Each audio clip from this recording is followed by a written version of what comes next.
सुन्दरि माधवि चन्द्र सहोदरि हेममयि मुनिगणवन्दित मोक्षप्रदायिनि मञ्जुळवासिनि वेदनुते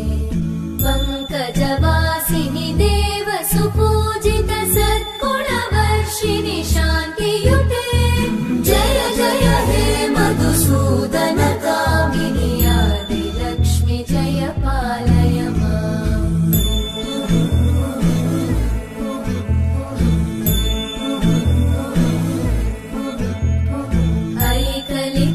ऐकलिकल्मषनाशिनि कामिनि वैदिकरूपिणि वेदमये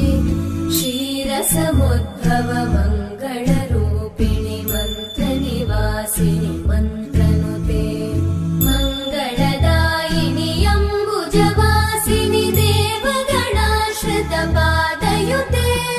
जय जय हे मधुसूदन कामिनि धान्यलक्ष्मि जय पालय माम् जय वरवर्णिनि वैष्णवि भार्गवि मन्त्रस्वरूपिणि मन्त्रमये सुरगणपूजित शीघ्रफलप्रद ज्ञानविकासिनि शास्त्रनुते भवभयहारिणि पापविमोचनि साधुजनाश्रितपादयुते जय जय हे मधुसूदन कामिनि धैर्यलक्ष्मि जय पालय माम्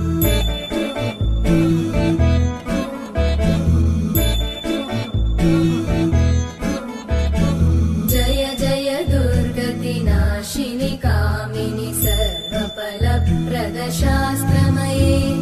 रथगजतुरगपदादि समानुत परिजनमण्डित लोकनुते हरिहर ब्रह्म सुपूजित सेवित तापनिवारिणि पादयुते जय जय हे मधुसूदन कामिनि श्रीगजलक्ष्मी पालय माम्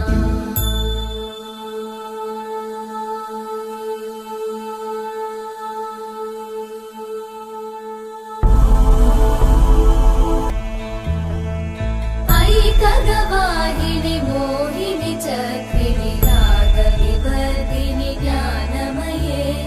गुणगणवारिधि लोकहितैषिणि सप्तस्वरवरगाननुते सकल सुरासुर देव मुनीश्वर मानव वन्दित पादयुते